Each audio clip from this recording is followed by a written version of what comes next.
Армысыздар достар, барша біздің Сыр болашағы YouTube арнасының көрермендері. Бүгін бізде арнайы шығарылым және де арнайы құрметті қонағымыз бүгінгі кешімізге келіп отыр. Сәлеметсіз бе, қош келдіңіз. Иә. Келдіңіз, мінекей. Бүгінгі біздің бағдарламамыздың қонағы өнертану ғылымдарының магистрі, облыстық және республикалық жыр бәйгелерінің жүлдегері, жерлесіміз, қарындасымыз Фируза Оңталап. Қош келдіңіз. Рахмет. Біздің жастар орталығына және де біздің жастар орталығының арнайы YouTube арнасындағы Сыр болашағы каналына, арнасына деп айтайық. Енді біз көптеген көрермендер жыр деген кезде жалпы үлкен тұлғаларды, қазіргі таңда енді ақын жырауларды, елге еңбек сіңген кісілерді көбісін танып жатыр, бірақ жыр жанрындағы жастарды көп көрермен тани қоймас. Сол үшін өзіңіз жайлы бір қысқаша ақпарат бере кетсеңіз, қай жылы, қай мекенде дүниеге келдіңіз, қазіргі таңда не істеп жатсыз, сол туралы да. Осы Қызылорда қаласында 1997 жылы 4 сәуірде дүниеге келген болатынмын.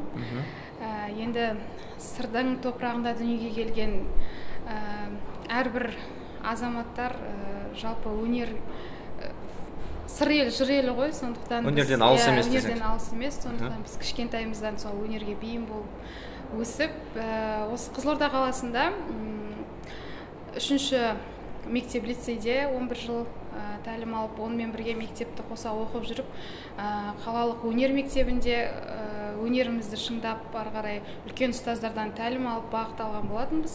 Ал қазіргі таңда сол мектеп бітіргеннен кейін Астана қаласына оқуға түсіп, қазір елордамыз Нұрсұлтан қаласы.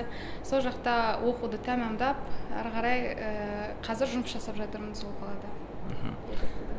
Рахмет. Енді жалпы өнер әлемі деп жатырмыз ғой, енді бұл сізге отбасыдан келген, атадан келген мирас па, қалай? Әлде біреу жетектеп алып келді ме, менің балам осындай жыршы болу керек, әнші болу керек деген сияқты. Қалай келдіңіз өнер әлеміне? Жалпы жаңа айтып отырмын ғой, біз кішкентай кезімізден бастап ата-анамыз кез келген үйірмеге беріп, әртүрлі бізге бағытымызды табуға көмектескен болатын. Мен 7-ші сыныптан бастап өнер мектебіне ең алғаш баян сыныбына барған болатынмын. Одан кейін бірақ жыр термеге сыныбына ауысып кеттім да. Бұл жалпы біреу мәжбүрлеп әкелген дүние емес, ол біздің қанымызда бар, білесіз, Қызылорданың. Мен нағашыларым кете, қармақшылықтар. Сондықтан бұл ананың сүтімен келген, әкенің қанымен келген өнер. Ары қарай шыңдаған кезде ғана, ары қарай кәсіби мамандыққа айналдыруға болады. Солай жалпы отбасымызда кешқұрым жиналып, үнемі біздің шаңырағымызда домбырамен ән салып отырамыз, бірге отбасы мүшелерімен бірге.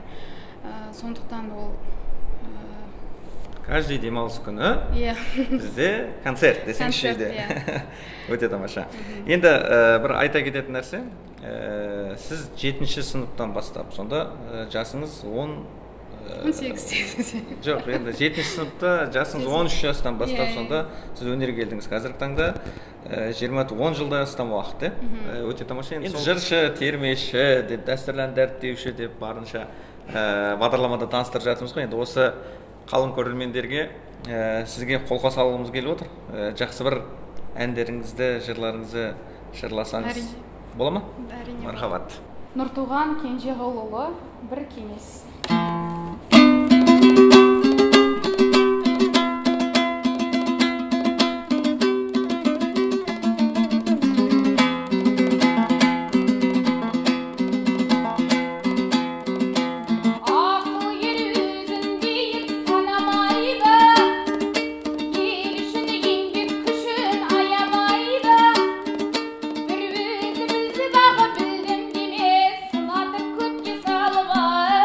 Mama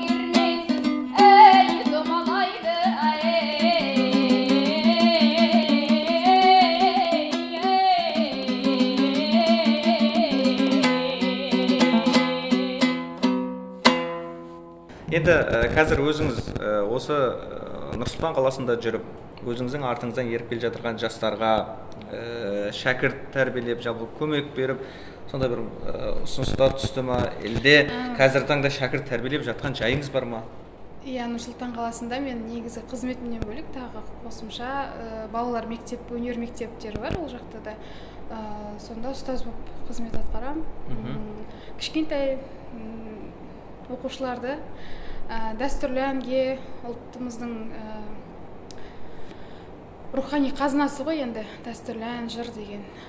Олар міндетті түрде бір үлкен әнші, өнер адам болып кетпесе де, ол елордада білесіздер, біздегі Қызылорда сияқты емес, қазақ орта емес, кішкентай балалардың барлығы орысша болдырлап тілдер шығып келе жатқан кезде оларды кішкене болсын домбыра шертуге үйреткен, оған өзіңнің кішкене болсын үлесіңді қосқан, ол үлкен қызмет деп білем, асқан жауапкершілік деп білем. Сондай қызмет. Қазіргі таңда қанша шәкіртіңіз бар енді? Нақты санаулық бар ма? Осы жылы нақты баптап жүрген, тікелей үлкен байқауларға қатыстырып жүрген бар ма шәкірттеріңіз? Иә, шәкірттер енді 5 жыл оқиды ғой арнайы. 5-6 оқушы бар. Жыл сайын түлектер жүріп отырамыз. Кішкентай оқушылар ғой енді. Енді көп қалың көрермен білмеуі де мүмкін. Енді жыр жанры деп жатырмыз ғой. Енді сол жыр жанрында мен сөзім басында айттым, республикалық, облыстық байқаулардың жеңімпазы деп те бір хабарладым, жүлдегері деп. Қандай жетістіктеріңіз бар осы кезге дейін? 10 жыл көлемінде жинаған. Үлкен. Енді мектеп кезде көбінесе осында жүріп, Қызылорда қаласының атынан халықаралық фестивальдер, конкурстарға үлкен ұстаздарымыздың бағытымен барып қатысқан болатынбыз. Бозторғай болсын, Тәжікстан Республикасында өткен Донак деген фестиваль болды.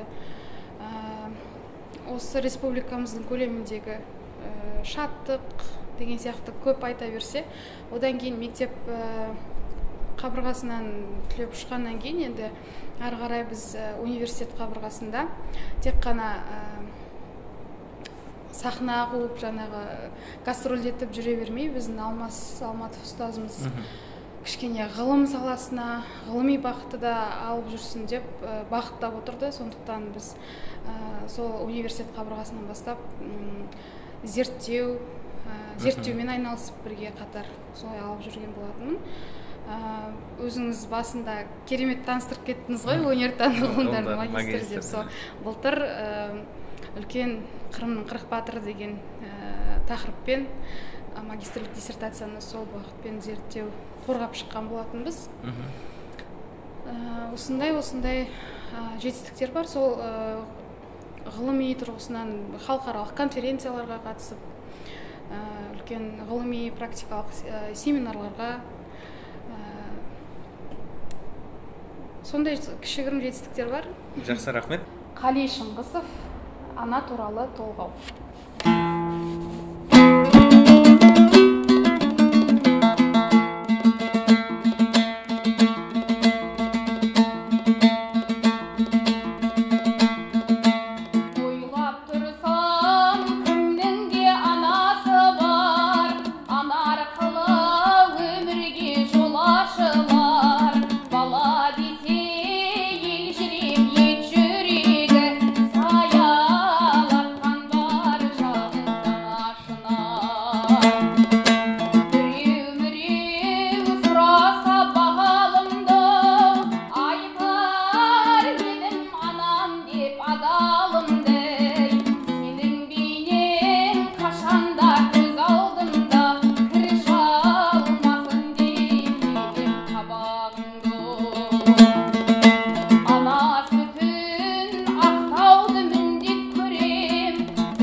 өзіңізге белгілі, қазіргі таңда көрермендердің ықыласы, пейілі, көңілі десек те болады, эстрада жанрына басымырақ.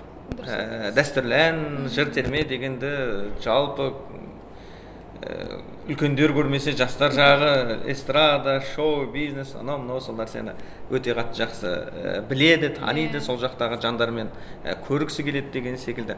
Енді сіздің қазіргі таңда осы эстрадаға қарай бағытталып жатырған өзіңіздің жеке әндеріңіз бар ма? Мүмкін шығарып жатырған осы эстрада жанрына бағыт, жалпы енді әншілік өнеріңізде кем-де-кем емес, бірақ соны эстрадаға алмастыруға қалай қарайсыз? Қазіргі таңда кішкене эстраданың дәуірі жүріп тұрған заман ғой. Былайынша да біздің сондай ассоциация қалыптасып кеткен, жыр терме десе, дәстүрлі ән десе, бірден үлкендер, біздің ата әжелеріміз ғана тыңдайды деген секілді. Бірақ соны бір әйтеуір жолын тауып, жастардың, біздің замандастарымыздың арасына да эстрадамен болсын, тағы басқа да қандай бір жаңа стильмен болсын, сол бір біздің керемет сөздер ғой, термелердің ішіндегі, соны бір мақаммен құлпыртып отырып, жеткізіп отырсаң, әрине ол қай жолмен болсын, оны құлағына жеткізу, жүрегіне сіңдіру, ол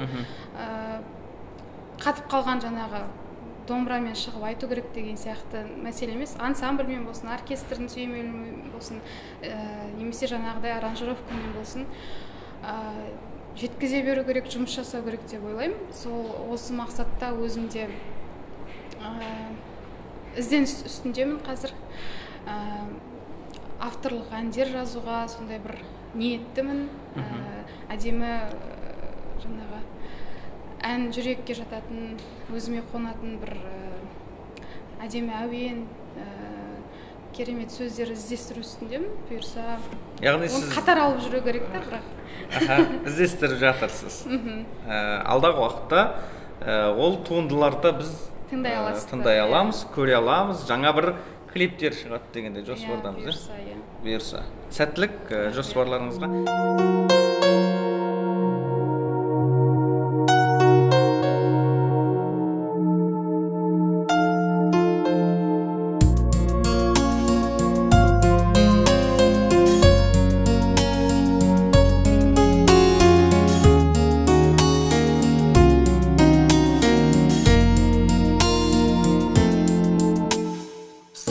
Бір кез есімде жағасы бұлақтың айлы жаз кешінде сырласқан ұзақ түн. Сүйкімді бейнеңді жүректе сақтадым, арманым сол жерден сен едің. Сүйкімді бейнеңді жүректе сақтадым, арманым сол жерден сен едің тапқаным. Тағы да сол жерге оралдым қайтадан, әлі жел шайқаған, қол бұлғап жақта тауда тұрам саған. Сен жоқсың, бірақ та қайдасың қалқажан.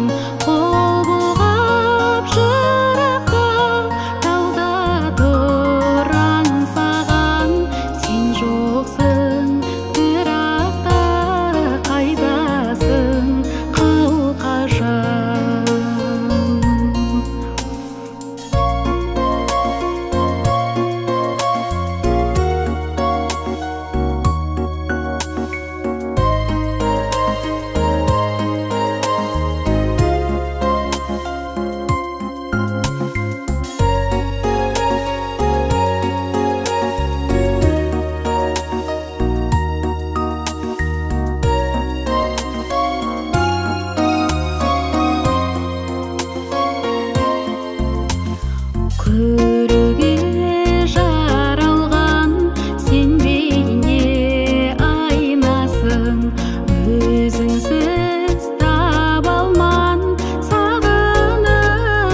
Енді қазіргі таңда енді жыр жанрының дамуына, оның жаңа өзіңіз айтпақшы жастар арасында кеңінен насихатталуына қандай бір ұсыныс ойларыңыз бар? Қазіргі таңда мына жасап жатырған жұмысыңыз арқылы жоспарлар бар ма ол бойынша? Сол бойынша бөліссеңіз. Даму барысы қалай өзі негізі? Даму барысы жақсы деп айтса болады. Себебі бізде Нұрсұлтан қаласында үлкен өнер шаңырағы Қазақ ұлттық өнер университеті бар. Онда дәстүрлі музыкалық өнер факультетінде арнайы дәстүрлі ән, жыр, тіпті айтысты да қазір мамандық қылып оқытады, білесіздер. Оның барлығы жыл сайын 15-тен астам 20-ға жуық шәкірттер келіп түседі оқуға. Оның өзінен көрсеткішті жаңағы білсеңіздер болады енді жастардың арасында. Егер мүлдем жаңа қызығушылық болмаса, ондай шәкірттер келмес еді деп ойлаймын. Олардың әрқайсысы Қазақстанның әр түкпір-түкпірінен келеді. Түлектердің барлығы бітіргеннен кейін өз аймақтарына кетіп қызмет атқарған кезде ол біздің ұлттық өнеріміз әрі қарай өміршең сипатқа солай ие болады деп ойлаймын.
Біздің президентіміздің қолдауымен былтыр ма қателеспесем домбыра деген пәнді сабаққа кәдімгі мектептің сабағына жоспарына енгізу керек деп ұсыныс айтқан болатын.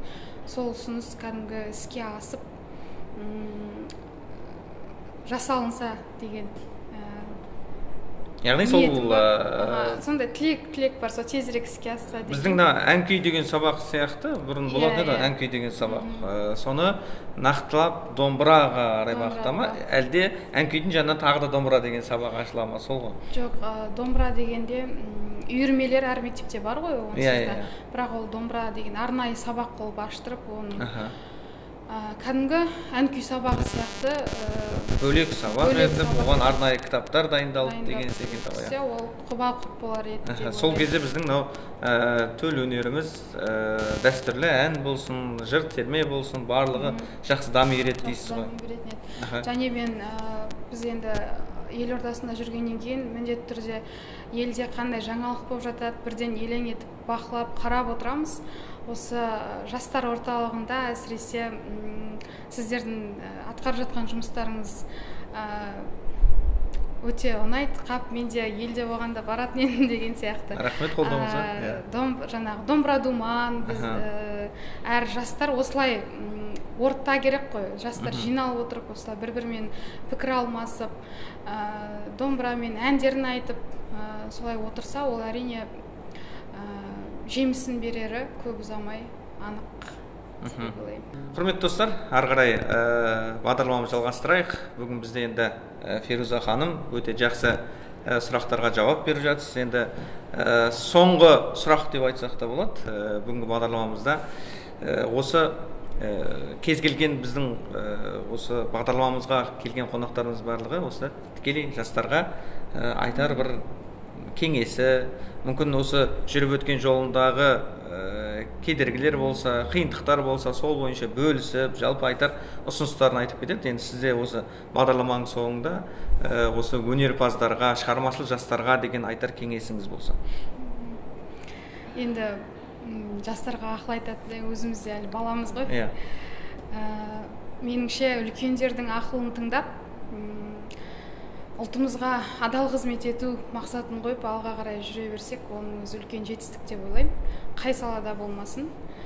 Құрметті достар, құрметті барша біздің сыр болашағы YouTube арнамыздың көрермендері. Бүгін бізде қонақта Фируза ханым келіп қолдау білдірген үшін, арнайы сұрақтарымызға жауап берген үшін, енді мына елордада қызмет жасап жатсыз. Сол қызметіңізге табыс тілейміз. Алдағы уақытта осы біздің сыр өңірінің, біздің жерлесіміз, сыр өңірінің осы кереметтей қарындасымыз, кереметтей осы дәстүрлі әнді дәріптеп жүрген, жыр термен дәріптеп жүрген үлкен тұлғамыз деп біз мақтана берейік сізбен. Алдағы шығармашылық табыстар тілейміз. Эстрадаға бара жатсаңыз, ол жақтан да үлкен жетістіктер тілейміз енді. Құрметті достар, бізбен бірге осы бағдарламада өзінің кереметтей әндерін шырқап, сұрақтарына жауап берген Фируза ханымға үлкен алғыс білдіреміз. Келесі кездескенше сау, сәлеметте болыңыздар. Рахмет.